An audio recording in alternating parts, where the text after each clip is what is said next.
Bonjour à toutes, bonjour à tous. Ravi de vous retrouver pour ce quatrième et dernier webinaire d'Avril Ecofito Recherche et Innovation,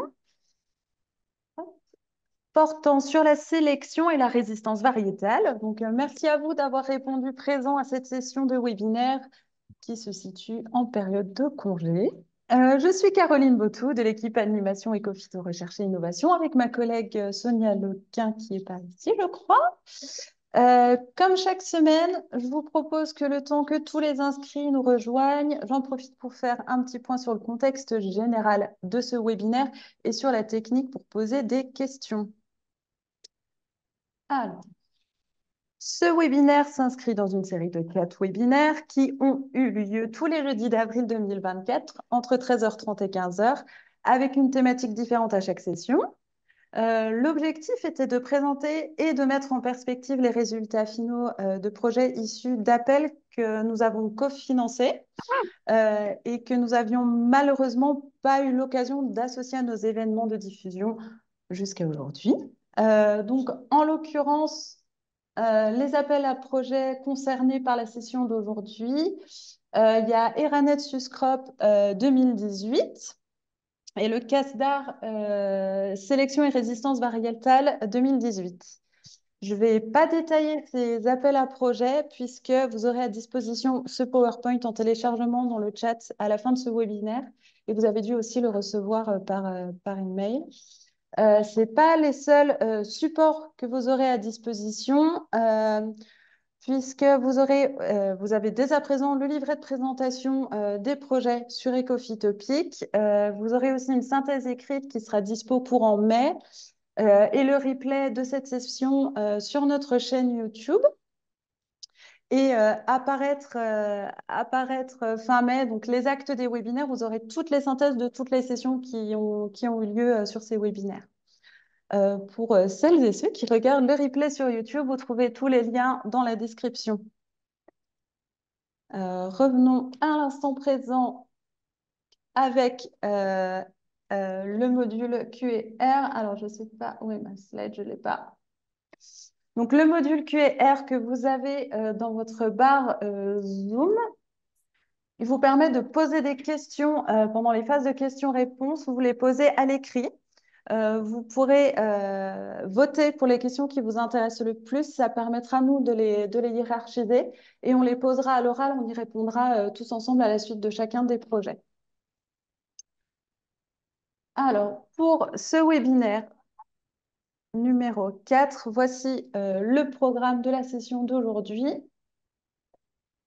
Alors, attendez, je suis perdue dans mes slides. Hop, le cadre et les enjeux scientifiques seront présentés par Jean Guillot du CIRAD et Sébastien Lemierre, Université de Lille, qui représente le CSORI pour cette session. Merci à eux d'être ici.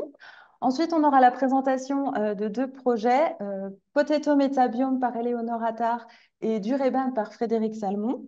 Et ensuite, nous passerons à la phase de clôture de cette série de webinaires en accueillant Pauline Souche Pauline Sauge pour le ministère de l'Agriculture et Ludovic Bonnard pour le ministère de la Transition écologique. Je passe dès maintenant la parole à Jean et à Sébastien, les membres du CSORI de cette session, pour démarrer officiellement ce webinaire. Bon, ben, merci Caroline. Donc, je vais commencer. Donc, moi, c'est Jean Guyot et je vais vous présenter rapidement le CSORI pour ceux qui n'ont pas assisté au webinaire précédent et qui s'interrogent encore sur la signification de ceci. Donc, le CSORI, c'est le Comité scientifique d'orientation, recherche et innovation du plan Ecofito. Donc, c'est une composante de l'axe 2 du plan Ecofito 2+. Donc, cet axe 2 qui est intitulé Améliorer les connaissances et les outils pour demain et encourager la recherche et l'innovation. Donc, c'est un axe qui est dédié à la partie recherche et innovation du plan Ecofito 2+. Donc, ce comité se compose d'une équipe d'animation, donc notamment avec Caroline qui vient de vous faire l'introduction et Sonia. Et donc, une équipe d'animation, des pilotes qui représentent les 4 ministères engagés dans le plan Ecofito 2+, et une quarantaine d'experts venus de tous horizons, qui représentent des diverses disciplines et qui sont reconnus pour leurs travaux ou leurs engagements dans tous les aspects relatifs à la protection des cultures et à la réduction des produits phytosanitaires. Donc ça, ce sont des experts qui sont dans les domaines de la santé humaine, de la santé environnementale, la sociologie, l'agroécologie, la protection des plantes, l'économie, la formation. Donc, vous voyez un panel très diversifié d'experts et cela permet d'avoir une approche globale sur les enjeux du plan éco-phyto. Donc, le rôle de ce comité, c'est de mobiliser et structurer les différentes communautés de recherche et innovation pour produire et améliorer les connaissances et afin d'atteindre les objectifs de réduction de pesticides qui sont visés par le plan.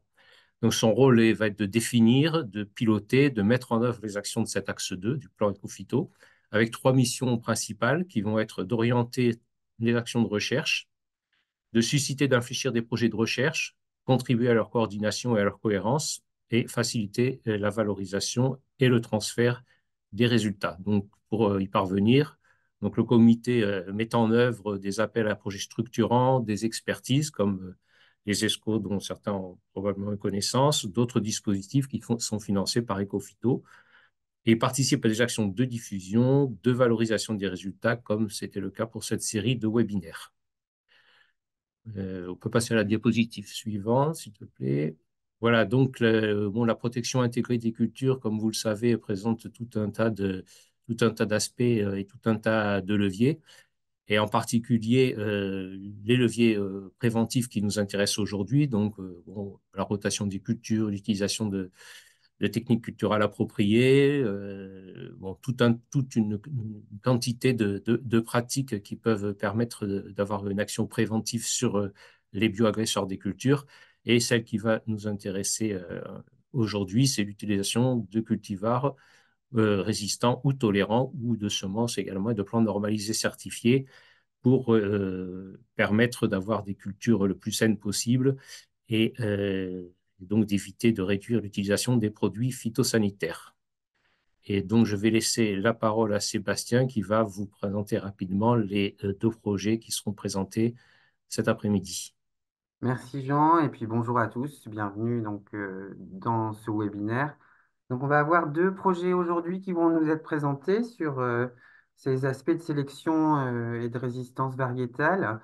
Donc le projet, c'est un projet qui a été soutenu par Européens, c'est Potato Metabiome, et ce projet visait à travailler sur les interactions entre les pommes de terre ou les plants de pommes de terre et le microbiome des sols et notamment le microbiome endophyte des plantes. Donc, ça sera Éléonore Attard qui va nous présenter de l'Université de Pau, qui va nous présenter ce projet, euh, en sachant que la culture de pommes de terre est une culture plutôt importante en Europe et en France notamment. Le deuxième projet qui va nous être présenté, ça sera sur la banane des serres, et donc ce sera sur le projet d'Ureban qui va nous être présenté par Frédéric Salmon du CIRAD de Guadeloupe, et donc qui s'intéressait à la durabilité des résistances à une maladie qui est assez importante pour le bananier, c'est la cercosporiose noire qui cause notamment la maladie des raies noires chez les bananiers. Et actuellement, il y a qu'une seule variété qui est plutôt cultivée c'est la variété Cavendish. Et nous allons voir comment de nouveaux cultivars peuvent être résistants et avec une résistance durable, peuvent être développés. Et c'était le but de ce projet.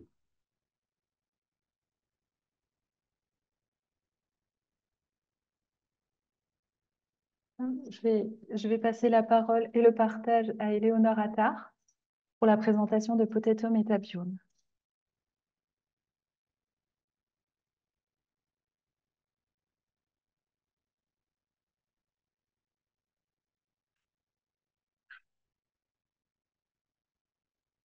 Voilà, c'est parfait, on voit bien votre présentation. C'est tout bon, super, merci. Et puis, je vais commencer par vous remercier pour l'invitation à présenter les résultats de ce projet et merci pour l'introduction. Je suis Éléonore Attard de l'Université de Pau et je voulais vous parler aujourd'hui de ce projet Potato Metabiome qui s'est terminée tout récemment, il y a quelques mois, et dont le titre détaillé était l'exploitation des interactions pouvant exister entre la pomme de terre et son microbiome pour développer des stratégies durables de sélection et de production. Et ça ne veut pas défiler. Hop. Voilà. Ça a l'air d'être parti. Bon, Parfait. Donc, concernant les stratégies de sélection variétale qui sont actuellement principalement mises en œuvre, elles se déroulent principalement avec des apports élevés en intrants, que ce soit fertilisants ou phytosanitaires. Et dans ces stratégies, la plante est considérée comme la seule actrice du système et on ne prend pas en compte les propriétés de la plante qui pourraient lui permettre d'interagir et de recruter dans le sol des micro-organismes bénéfiques pour sa santé et pour sa croissance. De plus, du fait que ces sélections se fassent en présence de beaucoup d'intrants synthétiques, la plante n'a plus besoin en fait de faire cette interaction avec les micro-organismes et ne recrute plus de manière efficace des micro-organismes utiles qui peuvent lui être utiles. Pourtant, il est connu dans la littérature que les micro-organismes participent à l'amélioration de la santé et de la croissance des plantes. Donc, comme vous le voyez dans ce graphique qui caricature un système plante, on voit sur la droite une plante qui a un réseau racinaire assez peu développé, avec des tubercules un peu plus petits, et pareil pour sa surface foliaire. Donc, dans ce cas, on considère que les interactions avec le microbiome sont soit neutres, soit négatives. Par contre, sur la gauche, là, on voit un système où le réseau racinaire est beaucoup plus développé et ça s'en ressent sur la croissance de la plante. Et donc là, dans ce contexte, de manière schématique, on peut voir une interaction positive entre le microbiome de la plante et la plante. Si on revient un petit peu sur ce qui est connu dans la littérature, sur les effets positifs des micro-organismes dans ces contextes. Donc, on sait que ces micro-organismes participent grandement à l'amélioration de l'apport en nutriments. On sait également qu'ils peuvent être impliqués dans la régulation du métabolisme des phytohormones et donc participer à la stimulation du développement racinaire, mais également à la stimulation des défenses de la plante. On sait également que ces micro-organismes sont impliqués dans la réduction des effets de stress abiotique sur la plante, tel qu'on peut le voir avec un manque d'eau.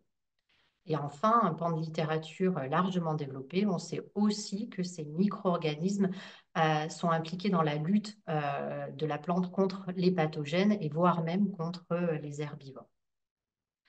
Donc maintenant, on considère ce microbiote de la plante comme le deuxième génome de la plante. On fait un peu l'analogie avec la santé humaine, où aujourd'hui on considère le microbiome digestif comme notre second cerveau. Eh bien, c'est la même chose pour la plante, son microbiote, c'est un petit peu son second génome. Et donc, le concept de notre projet Potato Metabiome, c'est que les plantes interagissent naturellement avec les micro-organismes bénéfiques et qu'elles le font principalement via l'exudation racinaire et que ceci permet le recrutement de micro-organismes bénéfiques. Donc, notre objectif général dans ce projet était de comprendre comment la prise en compte de ce microbiome de la pomme de terre pouvait permettre d'améliorer les stratégies de sélection et pouvait donc permettre de générer des cultivars moins dépendants des intrants externes et également de trouver des marqueurs génétiques associés à ces interactions entre la plante et le microbiome. Donc ici, je vous représente le microbiome qu'on peut avoir dans un système agricole avec une plante. Donc, comme on vous l'a montré tout à l'heure avec Sébastien Lemierre, vous pouvez voir, donc, il y a le microbiome du sol, il y a le microbiome de la rhizosphère. Donc ça correspond aux micro-organismes qui sont en contact direct avec les racines de la plante. Et il y a les micro-organismes endophytiques qui sont, eux, directement à l'intérieur des tissus de la plante. Et sur ce schéma ne sont pas représentés les micro-organismes de la phylosphère, donc à la surface des feuilles et de l'air. Mais j'ai voulu focaliser sur les parties qui nous intéressent particulièrement, à savoir la rhizosphère et donc l'endosphère. Parce que ça a été les deux cibles de notre projet. Et donc, pour l'endosphère, les micro-organismes s'appellent donc les endophytes. On a décidé de les cibler parce que, de par leur localisation dans la plante, c'est des micro-organismes qu'on suppose qui vont être moins soumis aux changements environnementaux. Et on suppose également qu'ils vont être plus facilement transmis dans les plantes au fil des générations, de par leur localisation. Concernant la rhizosphère, là, on a un schéma un petit peu différent parce qu'on a des micro-organismes qui sont dans un environnement beaucoup plus dynamique, avec les effets directs de la plante via les exudats racinaires. On a également, dans ce cas-là, comparé aux micro-organismes endophytes, une beaucoup plus grande diversité, une plus grande abondance. Et donc, on peut considérer que cette rhizosphère est une grande source de micro-organismes bénéfiques pour la plante. On a choisi le modèle de la pomme de terre parce que c'est la première culture pour l'alimentation après les céréales, mais également parce que de nombreuses variétés ont un réseau racinaire relativement limité et qu'on se demandait si ça n'allait pas avoir un effet sur la capacité à recruter des micro-organismes bénéfiques. Donc, ce second génome de la plante qu'on va étudier du côté endosphère et rhizosphère, je vais vous présenter deux parties de ce projet. Et donc, le premier sur l'endosphère, où on s'est demandé comment la diversité bactérienne et la diversité fongique pouvaient être déterminées par le cultivar de pommes de terre, par le sol dans lequel la plante pousse ou par une combinaison de ces deux facteurs. On a fait pour cela des expériences en serre où on a cultivé 11 variétés de pommes de terre, dont la variété désirée, qui est une variété qui est largement commercialisée. On l'a fait dans deux sols différents, un premier sol en Allemagne et un deuxième sol aux Pays-Bas. Et on a ajouté une troisième condition avec des plantules qui ont poussé in vitro, c'est-à-dire dans un tube, dans un milieu gélosé, sans sol, parce qu'on voulait voir la diversité microbienne des endophytes dans des plantes qui n'avaient pas poussé dans le sol. Donc, les plantes qui vont pousser ensuite dans le sol pour avoir la diversité microbienne au départ de l'expérience. Pour la rhizosphère, là, on a voulu étudier 7 cultivars de pommes de terre et leur interaction avec les micro-organismes. Et là, on a décidé de se placer au champ dans cette expérience et on a appliqué différents traitements. Donc, deux traitements que je regroupe sous le terme de biologique et qui correspondaient donc pour le premier à un apport d'un consortium de bactéries. Et le deuxième, c'était un consortium de bactéries et également de protistes. On avait également trois autres traitements que je regroupe sous le nom de chimiques, où on avait soit un apport de fertilisant, soit un apport de phytosanitaire, soit un apport des deux, fertilisants et phytosanitaires.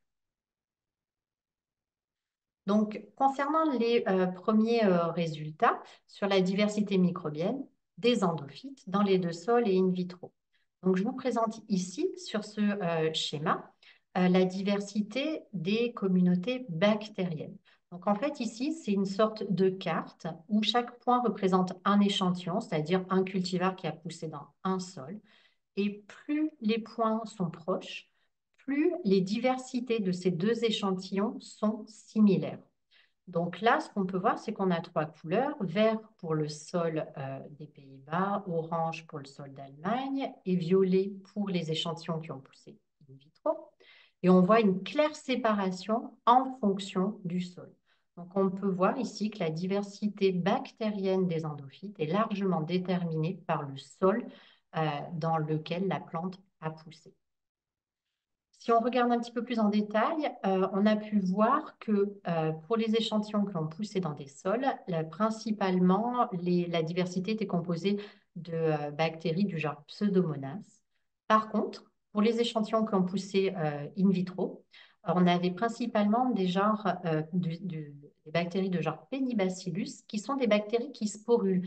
Et la sporulation, c'est une sorte de forme de résistance pour la bactérie. Donc, on peut supposer que quand la plante évolue dans un environnement comme celui-ci, in vitro, sans micro-organismes provenant du sol, on ne conserve que principalement les micro-organismes capables de résister à des conditions difficiles grâce à leur spore. Si maintenant on regarde de la même manière la diversité, mais cette fois pour la communauté des champignons. Là, on voit un schéma un petit peu différent où toutes les couleurs sont mélangées.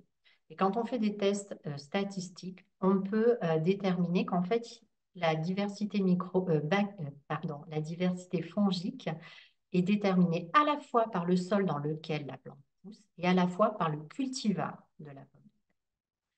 Donc, en résumé, pour cette partie, on peut voir qu'on a vraiment des modèles très différents selon que l'on étudie la communauté bactérienne ou la communauté fongique, et que pour les bactéries, cette diversité, elle va être principalement influencée par la rhizosphère. Donc, c'est quelque chose qui va être très dynamique. Par contre, pour les champignons, étant donné qu'on a une combinaison sol et cultivar, on peut supposer que cette diversité sera un petit peu plus durable au fil du temps. Maintenant, concernant la deuxième expérience, donc qui s'est déroulée au champ avec 7 cultivars de pommes de terre. Donc ici, je vous présente un premier graphique avec la hauteur de la plante, qui est un des paramètres qu'on peut mesurer pour estimer la performance de la plante. Et on en a mesuré plusieurs autres et on a le même schéma. Donc, chaque couleur représente l'un des 7 cultivars et la hauteur de la plante pour l'un de ces 7 cultivars. Et ce qu'on peut voir, c'est que clairement, on a une performance de la plante qui va dépendre du cultivar. Et en plus, si l'on regarde particulièrement le point jaune qui correspond à la variété commerciale désirée, on voit que celle-ci, c'est celle qui performe le moins. Les 6 autres cultivars ont une meilleure performance. Nous, ce qu'on voulait particulièrement étudier, c'était l'interaction entre les micro-organismes. Et on a regardé ça notamment en faisant une analyse en réseau de ces communautés. Donc ici, sur ce graphique, ce qu'on peut voir, c'est que chaque point correspond globalement à une bactérie ou à un champignon. Et s'ils ont un lien, ils sont connectés par un petit trait. Et donc, ce qu'on voit, c'est que dans le contexte d'une gestion biologique, on a de très fortes connexions et très importantes entre différentes bactéries et champignons. Et par contre, dans le mode de management chimique, on n'a pas du tout ce schéma. Il y a beaucoup, beaucoup moins de connexions. Donc, on a une différence assez forte du mode de gestion sur les interactions entre micro-organismes. Donc, concernant les enjeux éco-phyto et comment ce projet a contribué à ces enjeux, donc, il fait partie, ces projets, de ceux qui montrent l'importance de promouvoir les interactions entre la plante et son microbiote pour les stratégies de sélection variétale. Et notamment, ce qu'on peut voir, c'est que si on arrive à inoculer un champignon bénéfique dans une plante, nos résultats montrent que ces avantages pourraient durer sur plusieurs générations. Par contre, si on veut travailler sur des bactéries et apporter des agents de biocontrôle bactérien, étant donné que c'est un système plus dynamique et plus dépendant du sol dans lequel la plante pousse, il faudrait dans ce cas-là les fournir de manière plutôt préférentielle au premier stade de la plante quand elle recrute vraiment les bactéries dans le sol. Enfin, on a pu voir qu'il y avait des cultivars qui étaient actuellement peu ou pas commercialisés et qui présentaient des meilleures performances qu'un cultivar commercial, et ce, grâce à leur capacité à interagir efficacement avec le microbiome. Concernant la valorisation et le transfert des résultats, donc on a pu présenter ces résultats dans différents congrès et dans 3 articles qui sont soit soumis, soit déjà publiés. Enfin, concernant les perspectives issues de ce projet, donc on a pu montrer tout le potentiel qu'avaient certains cultivars de pommes de terre à interagir efficacement avec le microbiote et également l'effet du mode de gestion. Mais ce qui serait intéressant maintenant, ce serait de pouvoir vraiment identifier les traits de la plante qui sont impliqués dans cette relation avec les micro-organismes. Et par exemple, je voulais citer cette étude parue récemment où les auteurs ont pu trouver un marqueur génétique du maïs qui était associé au recrutement de bactéries bénéfiques. En effet, grâce à ce marqueur, ils ont pu voir que certains cultivars de maïs étaient en mesure de produire des exudats qui attiraient spécifiquement certaines bactéries qui allaient favoriser la croissance racinaire et donc l'apport en azote de la plante.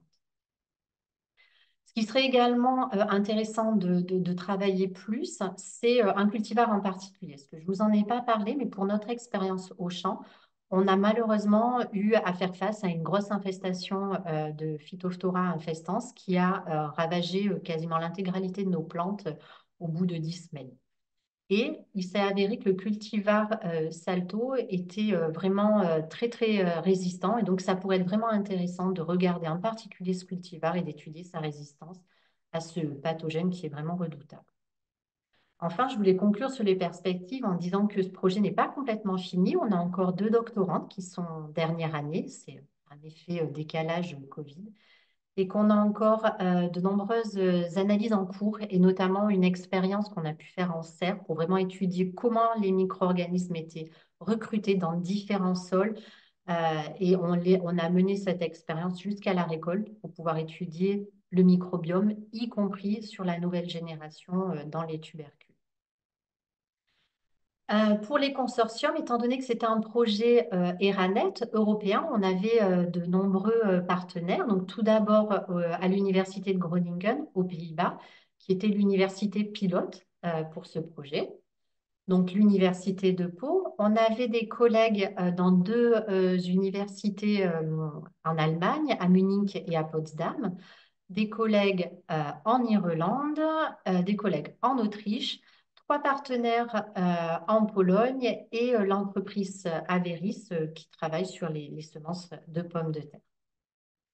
Et je voudrais remercier particulièrement donc, la coordinatrice principale de ce projet, le professeur Joana Falcao-Sales, et puis également mon collègue à l'Université de Pau, Rémi Guyonneau, qui a piloté avec moi ce projet, et particulièrement les 2 doctorantes, donc Jyotsna Nepal et Tianzi Dao, qui ont largement contribué à ce projet, donc avec les postdocs et tout le personnel associé dans cette diapo.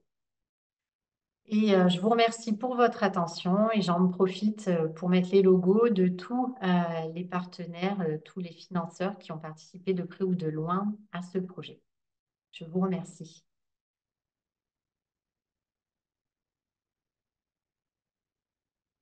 On va prendre quelques questions pour ce projet. Je vous invite à aller dans le module Q&R ou questions-réponses qui est en bas dans la barre Zoom. Vous les écrivez à l'écrit, on les prendra au fur et à mesure, on y répondra à l'oral. Sébastien, vous aviez une question? Merci Éléonore pour cette présentation qui était très intéressante. J'avais une question sur l'aspect trait des plantes qui vont favoriser le recrutement des endophytes. Alors, il y a toujours ce mot bénéfique qui est utilisé, mais imaginons que ben voilà, on a un cultivar qui possède ces traits. Est-ce que ça ne peut pas recruter aussi un endophyte qui serait pathogène pour la pomme de terre? Oui, oui, tout à fait. Et c'est ce qu'on a pu voir notamment pour la communauté fongique. On avait énormément de champignons qui sont associés au genre Gloméralacées et où il y a énormément de pathogènes dans ce genre-là. Donc, effectivement, c'est un savant dosage de la plante pour pouvoir recruter des micro-organismes bénéfiques et éviter les micro-organismes pathogènes. Et c'est un champ de recherche en particulier avec l'immunité de la plante et comment les micro-organismes arrivent à contourner. Mais ce sera un projet à part à faire et très intéressant. Par entière, oui. Et au niveau des sols, donc il n'y a pas le même potentiel d'endophyte ou même de microbiome de la rhizosphère. Finalement, favoriser des cultivars qui possèdent ces traits sur un sol qui a pas de, ou qui a une communauté dysfonctionnelle, euh, ça ne sert pas à grand-chose. Et comment on explique entre les sols les différences de potentiel pour les interactions avec la plante? Oui, effectivement, ça reste encore à une question intéressante et compliquée à la fois. Mais c'est pour ça que une des pistes pourrait être de se dire que c'est des choses, des cultivars où on pourrait peut-être apporter des micro-organismes d'intérêt. Mais effectivement, il faudrait connaître le potentiel de chaque sol. Ce qu'on a fait, et c'est l'expérience en serre, pour essayer d'aller un petit peu plus loin, mais je n'ai pas encore tous les résultats, c'est que pour cette expérience en serre, on est parti sur un sol qu'on a stérilisé et donc qui avait les mêmes caractéristiques physico-chimiques et qu'on a amendé avec une sorte de bouillon de micro-organismes provenant d'autres sols. Et donc, ça nous permettra vraiment de voir par rapport à la diversité au départ de micro-organismes qu'on a, mais qui ne sera pas dépendante d'une physico-chimie différente, comment vraiment le cultivar est en mesure de recruter des micro-organismes bénéfiques ou pas. Mais c'est encore en cours d'analyse.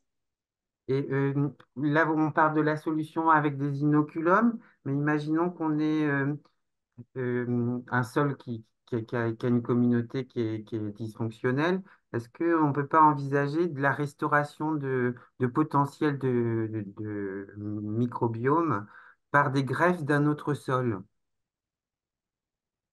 Ça pourrait peut-être être faisable, j'imagine, pour des cultures en serre. Au champ, j'aurais une crainte pour la faisabilité économique parce que D'accord. c'est vrai qu'on sait que les inoculums, les solutions de biocontrôle sont des solutions relativement chères à produire et donc ça me paraît compliqué d'apporter des quantités suffisantes pour être installées vraiment in situ.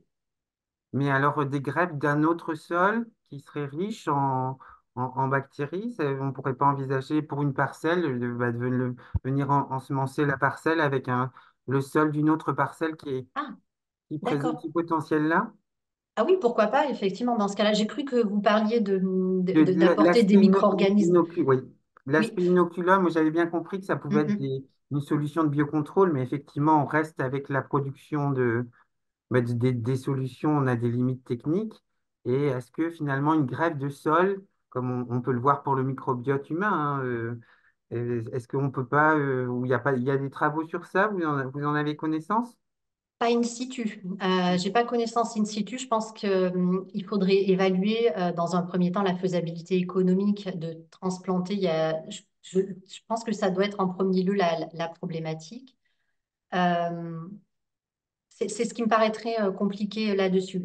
Sachant que d'après ce qu'on voit pour les bactéries, il faudrait peut-être réitérer ça à chaque culture, ce qui est peut-être pas forcément intéressant.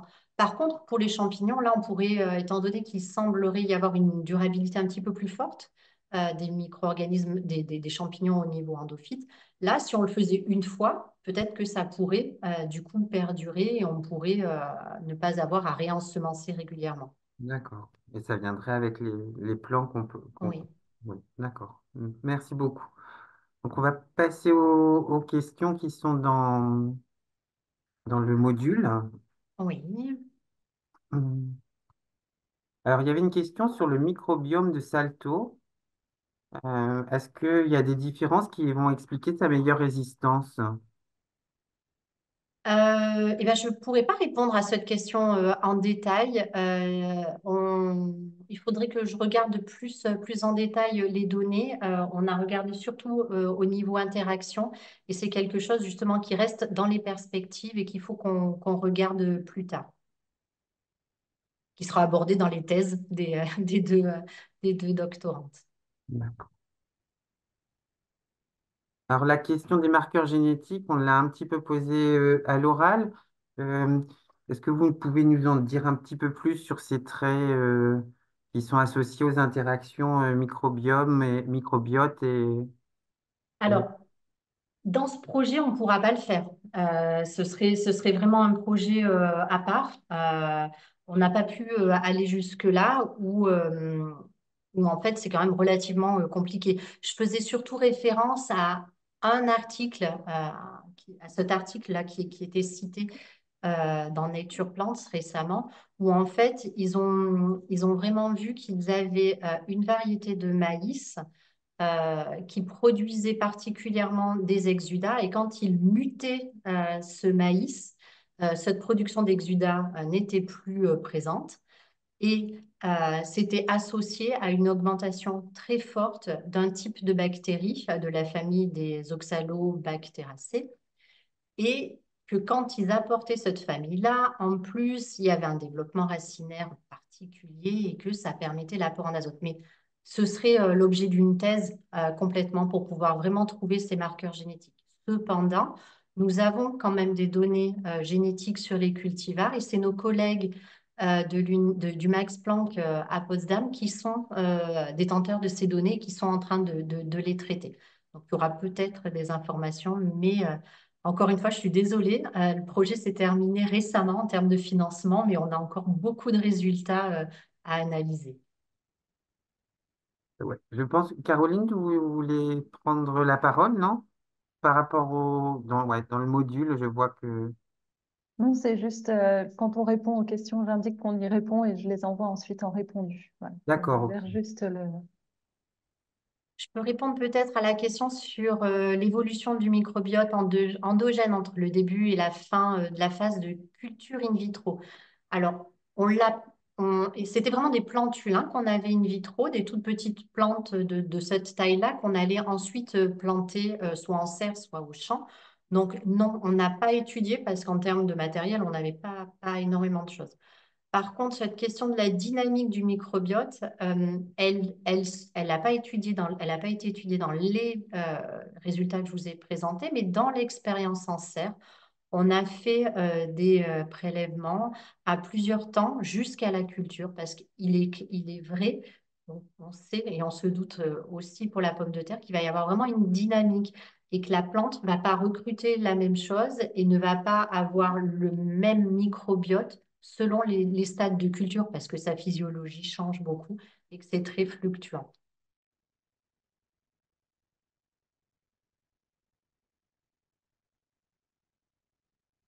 Est-ce que vous voulez que je... Hop. Euh, oui, Euh, on a le temps de prendre les autres questions. Alors, sur les liens entre micro-organismes dans l'essai en conditions biologiques, je pense que la personne fait référence à l'analyse en réseau que j'ai montrée. C'est une analyse statistique de corrélation, en fait, de présence simultanée de bactéries et de champignons. Et donc, dans les conditions biologiques, c'était quand on apportait des consortiums bactériens et protistes. L'évolution, j'y ai répondu. Et la dernière question,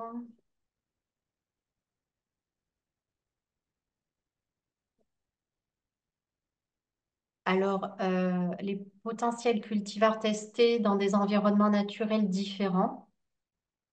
Alors, si on fait référence à l'expérience en serre, euh, oui, dans des sols différents, puisque l'un des sols était un sol qui avait été prélevé en Allemagne et l'autre un sol qui était prélevé aux Pays-Bas. Et les manips se sont faites en serre, donc dans les mêmes conditions de culture. Donc, c'était vraiment que cet environnement naturel sol qui était différent, mais pas les environnements climatiques, météorologiques. On avait voulu limiter justement cet impact-là.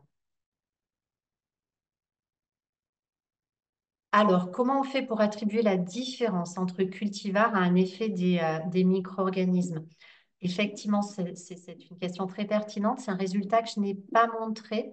On a fait une autre analyse statistique, une structural equation modeling, qui nous permet de voir par corrélation de nouveau que pour la communauté bactérienne, la performance des cultivars était dépendante à la fois du mode de gestion qui allait impacter la communauté bactérienne et ensuite la performance de la plante, mais que également le cultivar directement impactait la performance de la plante. Derrière, il y a une analyse statistique qui m'a permis de faire cette conclusion qui était effectivement très raccourcie dans le temps qui m'était imparti.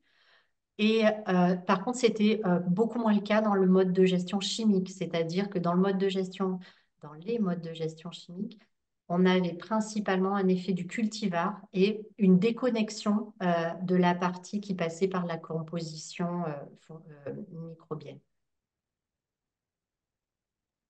Est-ce que j'ai encore le temps Mhm. pour une question, Caroline? Oui, Oui. une petite. Ah, ouais. Moi, j'avais une question. Si on regarde le lien entre microbiome du sol et puis utilisation de phyto, quand on dit qu'il y a moins d'interaction dans les langues conventionnelles, est-ce que c'est moins d'interaction parce que la plante, donc ça doit être un mix entre la plante, on a moins besoin de ces interactions, mais il y a aussi, j'imagine, des produits chimiques, un effet des produits chimiques sur les bactéries. Oui, tout à fait. Et on peut, surtout, ce qu'on sait, c'est que ces produits phytosanitaires vont avoir un énorme effet sur la communauté fongique, qui est très, très sensible à ça. Donc, on peut imaginer que c'est pour ça qu'il y a une baisse des interactions. Et du coup, peut-être, si on extrapole, une baisse des interactions et du coup, une moins bonne stabilité du système et une moins bonne résistance face à des nouveaux stress. Merci. Il reste une dernière question dans le module Ah, auquel on peut répondre rapidement. Et puis ensuite, on passera à la présentation de Dureban. Je crois qu'on n'en a pas trop trouvé des endomycorhizes à arbuscules vésicules, mais je dois vous avouer que l'identification des champignons avec les ITS a été compliquée, la filiation. Donc, il faudrait qu'on regarde plus en détail et qu'on recherche particulièrement ces champignons-là pour pouvoir les trouver, parce qu'aujourd'hui, ça ne sautait pas aux yeux.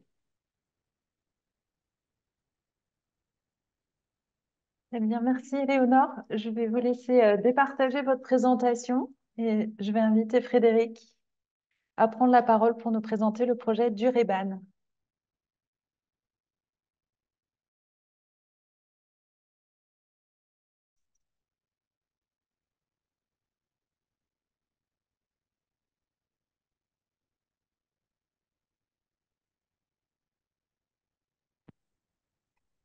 Eh Alors, bien, merci beaucoup. Euh, donc, je me présente. Donc, vous voyez bien ma présentation, c'est bon? oui, c'est parfait. C'est parfait, super. Donc, moi, je me présente. Donc, je suis Fred Salmon et je travaille sur l'amélioration du bananier. Plus particulièrement, je m'occupe d'une plateforme de création et de sélection de nouvelles variétés de bananes dessert qu'on conduit ici en Guadeloupe. Donc, je fais partie de l'unité de recherche AGAP et je suis dans l'équipe qui s'occupe de l'amélioration du bananier, donc l'équipe GABA. Déjà, merci d'avoir sélectionné notre projet hein, pour cette animation.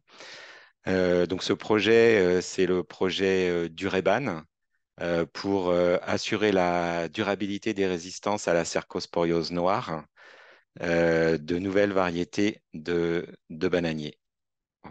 Voilà. Donc, quelques éléments de contexte. Donc, la filière antillaise de bananes export repose sur la culture en fait d'une seule variété, donc la variété Cavendish. Donc, on est dans un mode de culture mono-variétale. Et depuis une quinzaine d'années, les producteurs ont entamé en fait une transition agroécologique basée sur des pratiques culturelles telles que le recours à la jachère et l'utilisation de vitroplans, ce qui a permis de diminuer fortement l'utilisation de nématicides et d'insecticides et basé aussi sur des pratiques culturelles et en recours aux plantes de service, aux plantes de couverture, ce qui a permis de diminuer fortement l'utilisation d'herbicides, ce qui a abouti en fait en une quinzaine d'années à une baisse significative de 60, plus de 70% de l'utilisation des produits phytosanitaires dans les bananeraies antillaises. Mais ce système basé sur une variété ben, le rend vulnérable aux maladies. Et on a parmi ces maladies, on a la cercosporiose qui est arrivée il y a en 2010 en Martinique et en 2012 en Guadeloupe. Donc c'est une maladie foliaire qui est causée par le champignon Pseudo-Cercospora afarensis. Et cette maladie, en fait, a des répercussions pardon, graves sur la productivité, puisqu'on a une baisse de rendement qui est due notamment à une baisse importante de la surface foliaire efficace. Et elle a aussi comme répercussion une baisse de la qualité des fruits, puisque les bananes que vous trouvez dans vos supermarchés voyagent et elles sont ramassées en verre, ou en verte, et elles arrivent en mûrisserie à Rungis, par exemple. Et on s'aperçoit que pour les bananes euh, qui sont issues d'un bananier qui est très fortement atteint par la cercosporiose noire, on a des problèmes de mur d'arrivage, c'est-à-dire que la crise climactérique va se déclencher prématurément pendant le transport et dès qu'une banane mûrit, ben, elle fait mûrir les autres. Donc, on a des pertes économiques qui peuvent être importantes. Et donc, ça entraîne des augmentations. La gestion de cette maladie au champ entraîne des augmentations de coûts. Qu'il a été mis en place un effeuillage quasi hebdomadaire pour contrôler la maladie avec une élimination des parties nécrosées. Donc, on a un passage de personnes qui viennent avec une perche, couper les morceaux de feuilles des bananiers, des morceaux qui sont atteints, ce qui entraîne un coût de main-d'œuvre. Et la gestion est aussi réalisée par l'application de fongicides.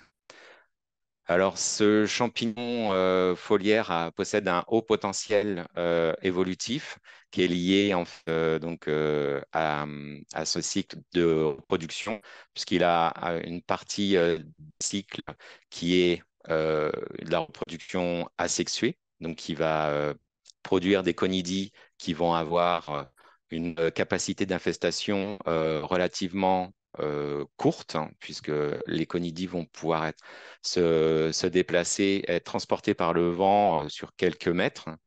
Et sur la partie reproduction sexuée, on a une production donc d'ascospores en fin de cycle, donc dans les parties nécrotiques. Et ces ascospores ont une possibilité d'infestation beaucoup plus large, qui va jusqu'à quelques centaines de mètres autour de la nécrose. Donc, pour lutter, pour apporter des solutions intéressantes aux producteurs, nous nous proposons en fait d'introduire de la diversité variétale dans ce système qui est, je vous le rappelle, monovariétal, basé sur la culture de la Cavendish.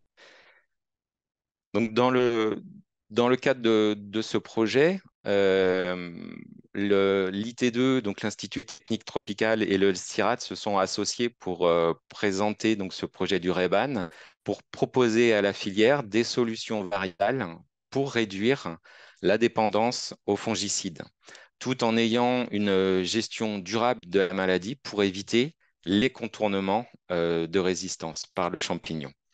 Donc, l'objectif global de Durevan était d'apporter des éléments de réponse pour garantir au maximum la durabilité des résistances de nos variétés. Donc, les études menées dans ce projet ont tourné autour de quatre questions. Euh, Quelles sont les résistances les plus intéressantes à notre disposition? Comment faciliter le transfert des résistances des géniteurs à leurs descendants? Quelle est la durabilité de ces résistances et comment déployer les nouvelles variétés dans un bassin de production. Donc, pour répondre à la première question, nous nous sommes basés donc, sur l'exploitation de la variabilité génétique naturelle des bananiers. Donc, une étude de 62 bananiers représentant la diversité des géniteurs potentiels a été entreprise en conditions contrôlées en inoculant des souches de Cercosporios sur des morceaux de feuilles en survie. Et nous avons suivi l'évolution en fait des premières phases de développement du champignon. Dans ces conditions contrôlées, on n'a pas la partie reproduction sexuée, on a accès uniquement à la partie reproduction asexuée. Donc, ces études ont permis d'identifier des géniteurs d'intérêt, porteurs de résistances diverses à la cercosporiose. Elles ont permis aussi en fait, de paramétrer un modèle épidémiologique de simulation du développement de la cercosporiose noire à l'échelle des bananiers. Donc, grâce à ces résultats,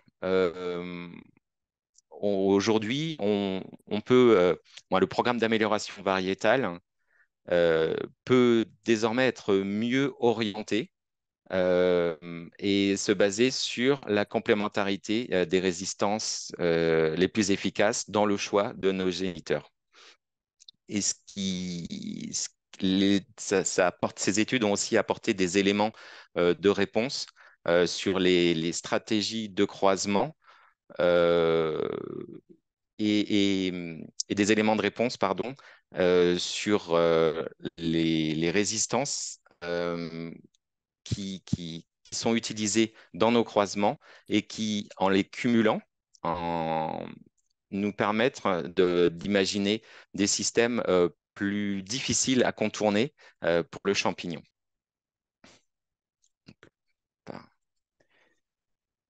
Alors, en ce qui concerne les études sur la transmission des caractères de résistance des géniteurs à leur descendance, nous nous sommes basés sur l'analyse d'un jeu de données qui ont été acquises dans notre plateforme de création de sélection pendant une dizaine d'années, donc dans le cadre de la plateforme en Guadeloupe.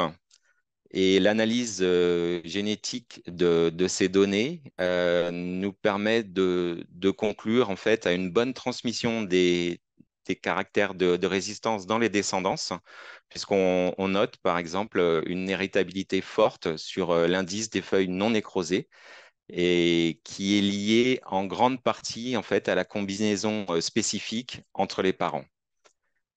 Une étude particulière a été faite sur une population en conditions contrôlées et elle nous a permis de mettre en évidence des régions du génome qui contrôlent la résistance chez certaines variétés. Donc, ces premiers QTL ouvrent la voie à l'application de méthodes de sélection assistées par marqueurs. Et grâce au développement de ces marqueurs moléculaires, il sera désormais possible d'identifier précocement les variétés hybrides porteuses de ces résistances et ainsi d'accélérer le processus de sélection. Alors, en ce qui concerne la durabilité des résistances, les études ont porté sur l'interaction entre le champignon et les géniteurs résistants, donc une étude qui a été menée au champ et en laboratoire.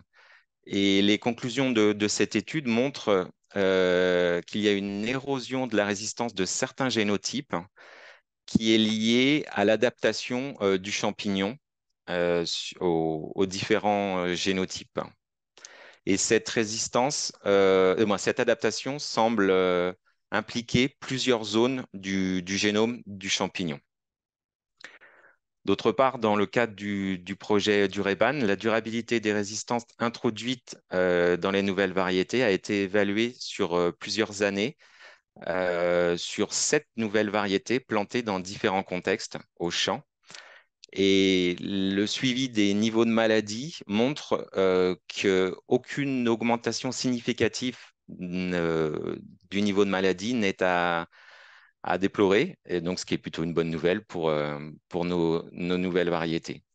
Enfin, Dureban nous a permis d'identifier plusieurs composantes des résistances partielles portées par ces nouvelles variétés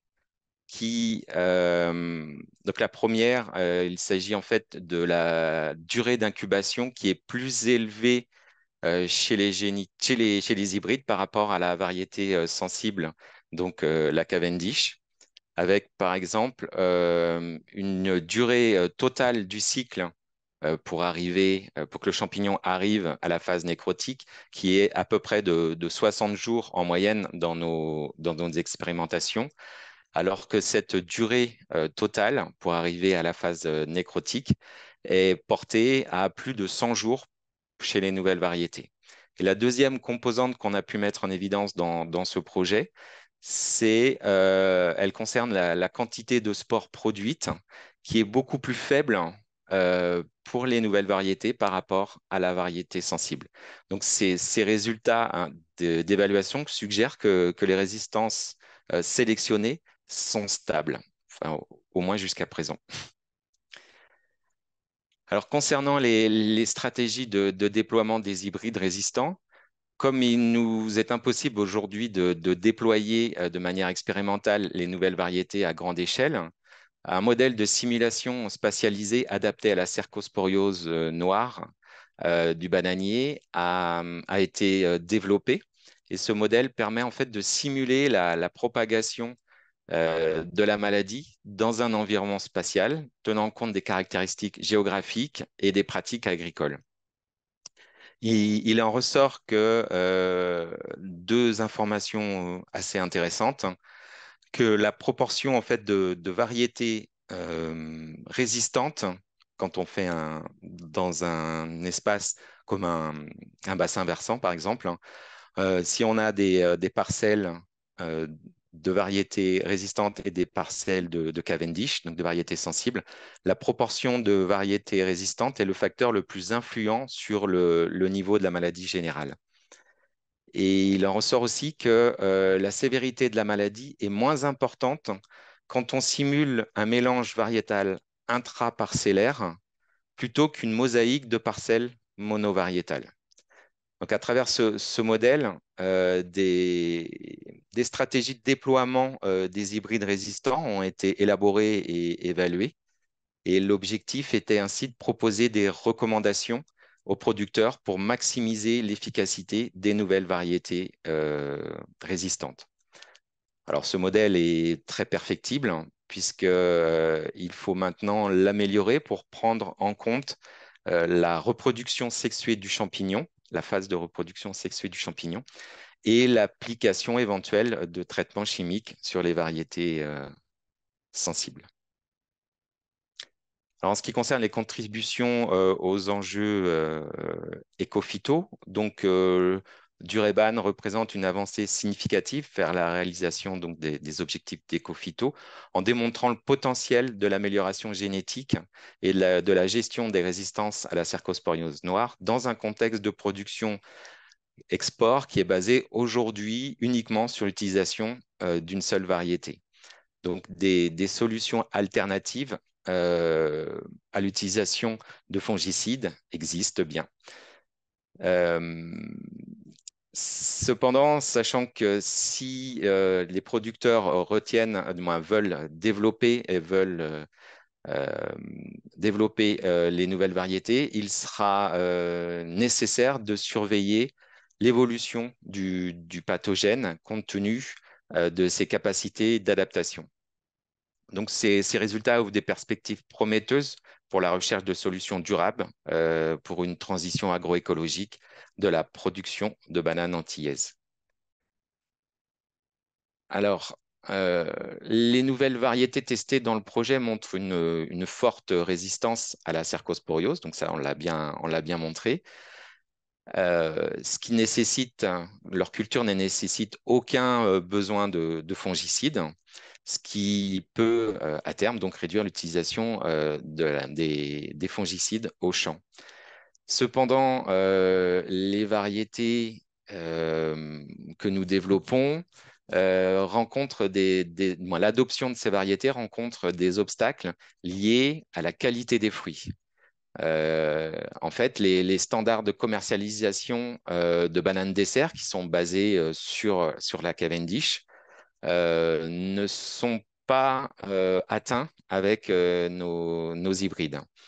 Donc, il est nécessaire maintenant de travailler à des étapes de mise au point des itinéraires techniques post-récolte pour essayer de minimiser les défauts que peuvent avoir nos variétés hybrides. Et d'autre part, on est en train de tester en fait ces variétés sur des marchés locaux et régionaux dans un réseau d'évaluation dans la Caraïbe, ici en Guadeloupe avec des petits producteurs qui font du marché local et de proximité, et aussi en Colombie, au Costa Rica et en Jamaïque, et aussi à Cuba. Donc, ce sera intéressant aussi de suivre l'évolution de ces variétés dans ces contextes patho, qui sont un peu différents de ce que l'on a en Guadeloupe. Enfin, concernant les perspectives issues du projet du REBAN, donc en termes de recherche, nous avons apporté des éléments de réponse sur la compréhension des mécanismes de résistance des bananiers, sur la sélection des variétés pour une résistance durable, aussi sur la gestion des risques d'adaptation du champignon et sur l'efficacité des différentes stratégies d'utilisation des variétés résistantes.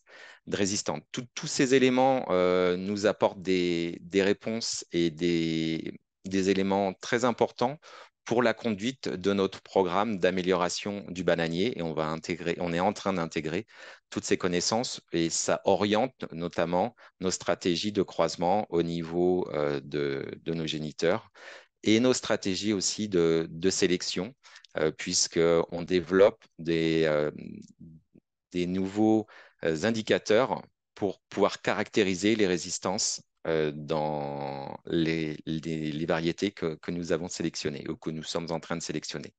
D'autre part, les travaux sur la dynamique et l'architecture adaptative des populations du champignon en réponse aux résistances des bananiers sont continués sont en cours dans le cadre d'une thèse, dans le cadre du projet ANR combiné.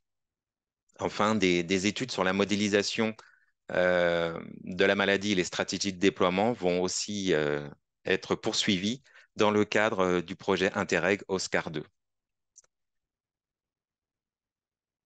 Voilà, alors donc ce projet, donc plusieurs équipes du CIRAD ont travaillé sur ce projet, donc des équipes d'AGAP, hein, et puis aussi des équipes de l'unité de recherche FIM qui s'occupe plus particulièrement de la santé des plantes.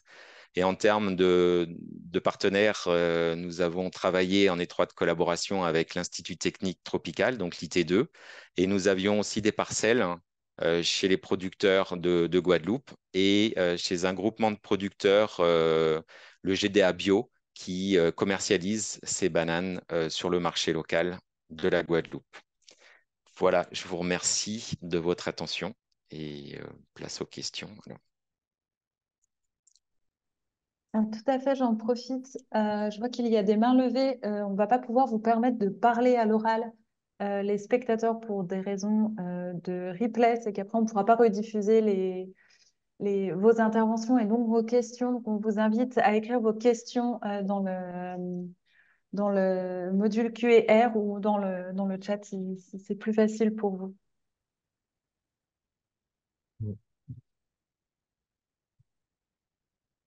Je vais poser une première question, ou même deux.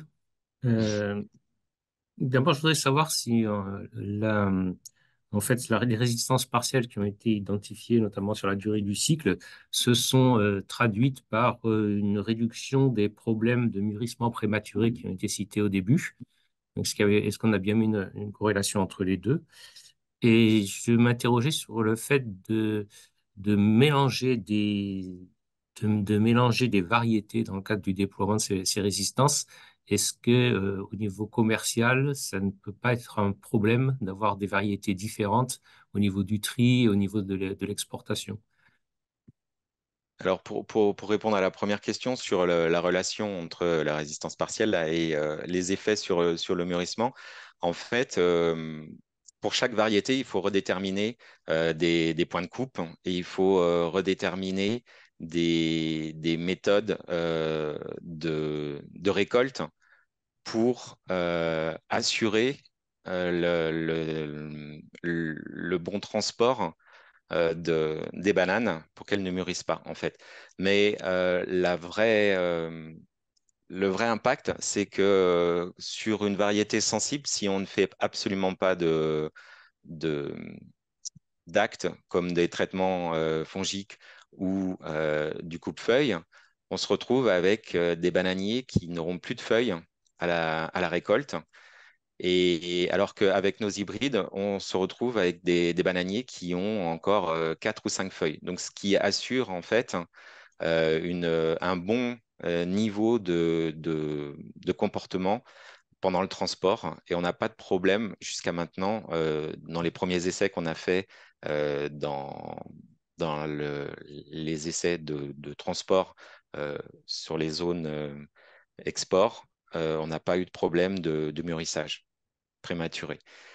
Ensuite, la deuxième question sur les mélanges. Alors, c'est vrai que c'est difficile pour les producteurs aujourd'hui d'imaginer mélanger plusieurs variétés dans leurs parcelles parce qu'ils sont tellement habitués à cultiver, à produire une seule variété que tout est standardisé sur la Cavendish. Que ce soit au champ, la fertilisation, les méthodes de récolte ou les méthodes d'emballage. Donc, ça demande effectivement une adaptation et le passage en mélange doit être réfléchi, peut-être par faire plutôt des rangées ou des triples rangs, par exemple, qui sont dédiés à telle variété, et puis mélanger avec un triple rang. Mélangé avec une variété sensible ou une autre variété, ce qui permet d'avoir une gestion peut-être plus simple pour le producteur. D'accord. Il y a une question là, dans le module qui va un peu dans le même sens. Alors, du coup, est-ce y a-t-il d'autres verrous finalement à l'utilisation de mélange de variétés sur les parcelles ou uniquement les aspects organisation du travail que tu viens de citer? Alors, c'est quand même fortement l'organisation du travail qui est problématique, effectivement. Après, des verrous, on a mis en place là, une parcelle expérimentale récemment dans le cadre d'un autre projet où on a mis une proportion d'hybrides qui représente trois quarts à peu près de la parcelle et un quart de variétés sensibles. Donc, on n'a pas encore vraiment de retour par rapport à la partie expérimentale, mais on pense qu'il peut y avoir même un effet positif lié à un effet barrière en fait de nos hybrides sur les variétés sensibles. Bon, il faut savoir quand même que par rapport à la Cavendish, nos hybrides sont des variétés qui sont quand même plus grandes et donc qui demandent aussi une gestion au champ différente et donc un besoin d'adaptation de, des producteurs et moins, en tout cas du management des parcelles. Très bien. Alors justement, puisqu'on parle de variété, il y a une question qui est la suivante. Pourquoi en est-on arrivé à avoir une monovariété? Alors là, en fait, je pense que enfin, la production mondiale, elle repose uniquement, la production export repose uniquement sur la Cavendish parce parce que en fait, au niveau qualité des fruits, c'est un peu une championne. Je dirais pas qu'on peut pas jouer au foot avec une banane de type Cavendish, mais en tout cas, elle est peu sensible aux problèmes de manipulation et elle a une durée de consommation qui est assez longue. Et on a aussi comme avantage de cette variété, c'est qu'elle est relativement petite.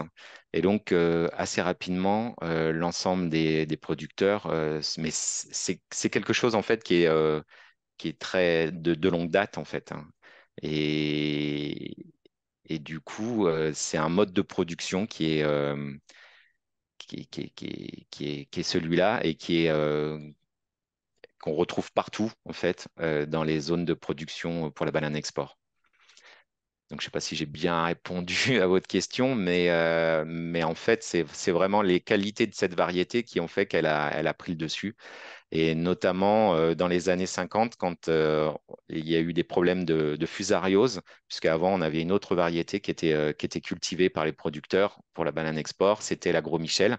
Et en fait, cette variété était sensible à la fusariose de race 1.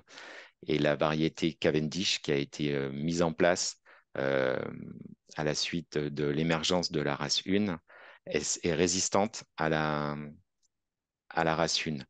Mais on voit aujourd'hui que ce système est quand même fortement menacé par l'apparition d'autres maladies, type fusariose, de type TR4, hein, qui est en train en fait, d'apparaître dans différentes zones de production et pour lesquelles il n'y a pas de lutte chimique possible.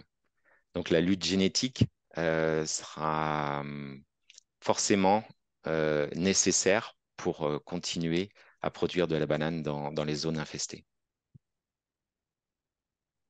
Eh bien, alors, pour en revenir au gène, hein, Voilà. une question qui concerne les résistances à cercosporiose sont-elles de type gène pour gène ou plutôt de type quantitatif, ou éventuellement les deux? Alors là, je ne suis pas le spécialiste dans le projet. Il y a une étude, la thèse hein, qui est en cours, hein, qui poursuit les travaux, euh, va permettre sûrement de répondre à ce type de questions. Mais je ne voudrais pas vous induire en erreur. Et je pense qu'il faut attendre encore un petit peu pour avoir ce type de réponse. Alors, est-ce qu'il y a plusieurs races de cercosporiose déjà? Et si c'est le cas, est-ce que les résistances qui ont été observées sont efficaces vis-à-vis de ces différentes races de cercosporiose?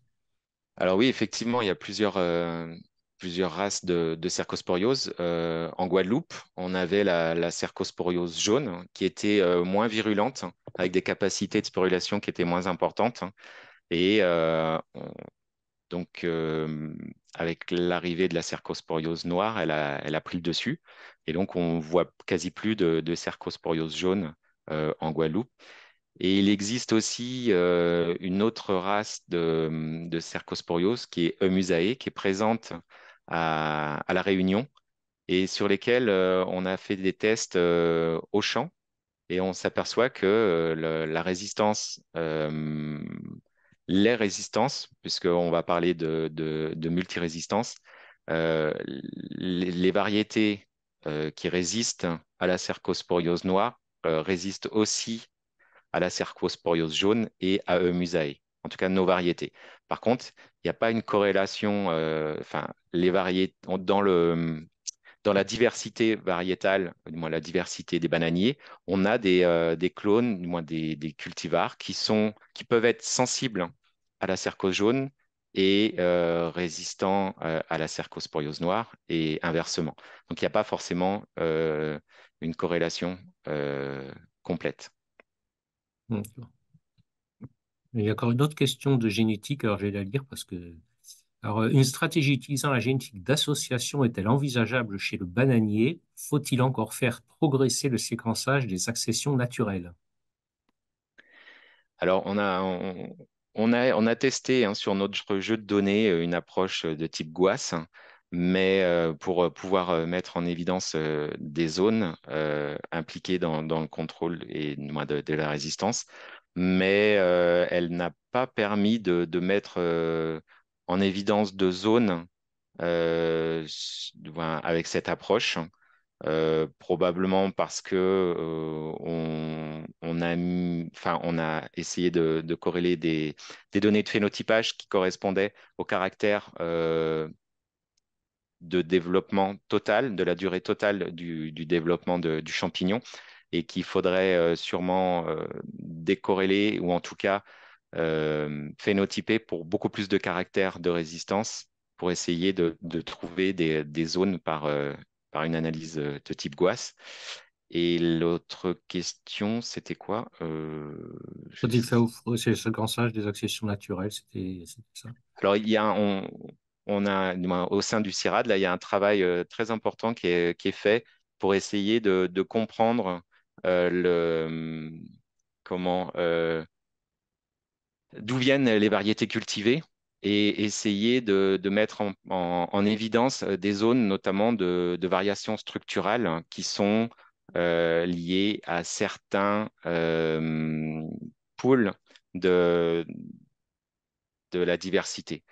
Et donc, ces études qui sont en continu, qui sont en cours, devraient nous permettre d'orienter aussi notre programme d'amélioration en prenant en compte justement les caractéristiques du génome des différents pools auxquels on a accès. Ouais. Alors, il reste des questions dans le module Q&R, mais je vais devoir vous faire passer à la suite pour qu'on reste dans le timing de ce webinaire. Je vous invite, Frédéric, à cliquer sur Saisir une réponse dans le module. Voilà, si vous souhaitez répondre, pardon. À moins que Jean et Sébastien aient quelques mots de conclusion à ajouter, je vous propose de passer à la suite, que je dise quelques mots de conclusion au nom de Oui. l'animation Ecocito. Donc, moi, je voudrais remercier les deux intervenants d'aujourd'hui pour la qualité de leur présentation et l'intérêt de leurs travaux. Merci. Oui, bien, merci. Merci beaucoup. C'était très intéressant. Euh, le premier exposé a bien montré quand même que la plante n'est plus seule et qu'il faut vraiment tenir compte de tout son environnement et de tous les micro-organismes avec lesquels elle est associée. Donc, c'est quelque chose qui est vraiment important. Mais les deux exposés ont montré aussi la difficulté, enfin moins pour la pomme de terre, mais je pense que c'est le cas aussi, que en fait, on se heurte beaucoup dans les évolutions qu'on souhaite faire, notamment au niveau variétal, à des problèmes d'industrie aval et de commercialisation, de transport, et que ça peut parfois représenter le principal frein. Et donc, il est important d'impliquer toutes les filières de manière à pouvoir mener de manière conjointe, je dirais, ces améliorations. Merci, merci Jean. À mon tour, je vais vous remercier. L'objectif de cette série de webinaires était de diffuser les résultats finaux de projets de la manière la plus didactique possible. Et je vous remercie, Éléonore et Frédéric, ainsi que vos prédécesseurs qui se sont prêtés à l'exercice sur toutes ces sessions de webinaires, d'avoir travaillé des présentations pédagogiques et très accessibles. Merci beaucoup. Un grand merci aussi aux membres du CSORI, Jean, Sébastien, ici présents, mais aussi Éric Chantelot, Ingrid Arnaud, Marc Bardin, Caroline Gibert, Agnès Langlois, pour leur investissement dans l'organisation et l'animation scientifique de ces webinaires. Un grand merci à Agrinium de nous avoir mis à disposition la plateforme Zoom Webinaire et particulièrement à Thierry Alarcon. Un grand merci aussi à Sybille de Tarlet d'Animagro pour son super travail de synthèse qui vous sera disponible courant mai. Je reviendrai vers vous par email à ce sujet. Euh, dans ces webinaires, nous avons essayé d'avoir des regards extérieurs sur les thématiques traitées afin de faciliter la prise de recul. Alors, un grand merci aussi aux intervenants extérieurs qui sont intervenus sur les précédents webinaires, Vincent Lang, Guillaume Saumon, Marie Turner, Philippe Cousinier. Et un grand merci évidemment au ministère, aux copilotes Antoine Legal, Marie-Camille Soulard et Robin Roche pour leur soutien et leur précieux aiguillage sans faille. Merci à vous les spectateurs d'avoir répondu présent pour vos questions aussi aujourd'hui qui ont été très riches, qui ont permis de vraiment enrichir nos échanges. Je sais aussi que certains parmi vous ont été particulièrement assidus chaque semaine. Je vous rappelle que nos retours sont très précieux, donc je vous mets dans le chat, je vais vous mettre les liens pour nous donner votre avis. Et sans plus attendre, je vais laisser la parole à Ludovic Bonnard et Pauline Sauche, pilote du plan Ecofito, que je remercie d'avoir accepté de clôturer cette série de webinaires. Oui, bonjour à toutes et tous et merci de nous donner l'occasion de conclure ce cycle de 4 webinaires. Donc moi, je suis Ludovic Bonnard, du ministère de l'écologie et on va faire cette conclusion à deux voix avec ma collègue et voisine Pauline Suchowski Oui, bonjour à toutes et à tous. voilà, qui prendra la parole juste après. Alors, je joins ma parole au remerciement que Caroline vient de faire à tout le monde, à la fois donc aux organisateurs, membres du CSERI qui sont impliqués dans cette démarche, membres aussi, les collègues des ministères qui ont déjà été cités, et puis surtout, je veux insister également pour remercier l'animation recherche qui est effectuée par l'équipe INRAE, qui a été, je crois, la grande cheville ouvrière de ces différents webinaires, donc sans lesquels les webinaires n'auraient pas pu se tenir dans ces conditions. Et puis on remercie effectivement, bien sûr, aussi les différents intervenantes et intervenants, que ce soit des projets qui ont été financés dans le cadre des Cofito ou les intervenants extérieurs qui ont apporté leur point de vue complémentaire. Alors, cette démarche, nous, on souhaitait souligner à quel point on a trouvé qu'elle était intéressante et on pense qu'elle sera sans doute à renouveler sous une forme qu'on aura à discuter qui pourrait être éventuellement un peu différente. Elle nous paraît importante pour donner de la visibilité effectivement aux travaux qui ont été conduits dans le cadre des Cofito ou dans le cadre de projets connexes, mais qui contribuent à la politique de réduction d'usage des phytos. Elle nous paraît importante parce qu'on a vraiment besoin effectivement de vulgariser à la fois les résultats des projets et les démarches, aussi bien pour témoigner de ces résultats et puis pour inspirer aussi d'autres porteurs de projets qui vont pouvoir prendre la suite.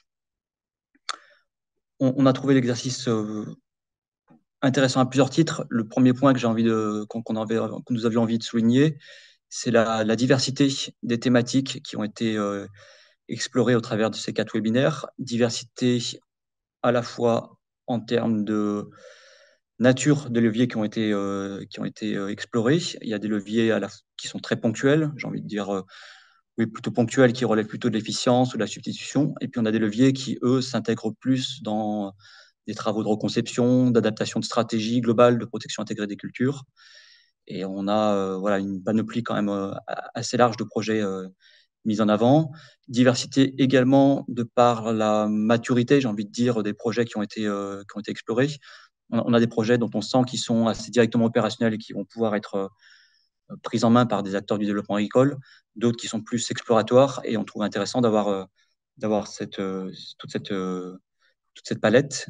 Je ne veux pas tout citer, mais on a entendu parler aussi bien de biocontrôle que d'agriculture de précision, de recherche variétale, d'aménagement paysager, de travaux qui portaient sur la réduction au travers de l'évitement, réduction des pressions, la pression phytosanitaire.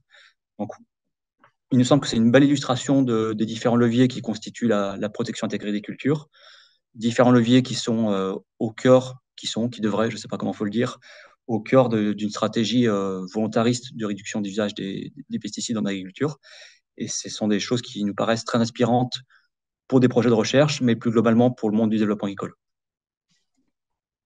Merci Ludovic. Et oui, pour prendre ta suite, et effectivement, je m'inscris totalement dans ce qui vient d'être dit, et puis peut-être donc, pour continuer dans la liste des différents points. Donc effectivement, un deuxième point que nous souhaitions saluer, c'est le travail effectivement remarquable qui a été accompli pour mettre en cohérence les différents projets issus de différents dispositifs financiers.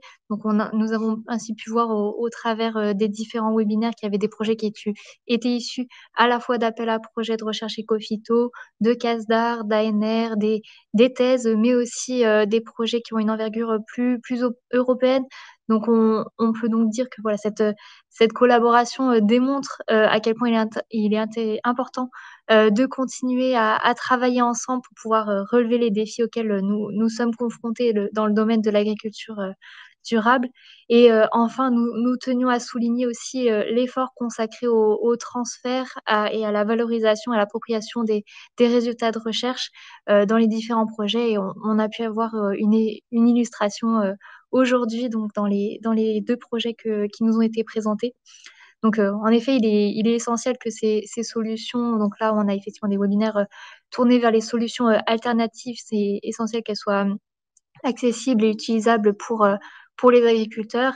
Et bien entendu, ce transfert pourra également être accentué par d'autres dispositifs, donc par exemple le réseau de fermes défis pour pouvoir permettre le déploiement de ces alternatives. Donc la recherche et l'innovation dans le domaine de la réduction des produits phytopharmaceutiques sont vraiment essentielles pour relever les défis à la fois environnementaux, sanitaires, économiques et sociaux auxquels est confrontée l'agriculture moderne.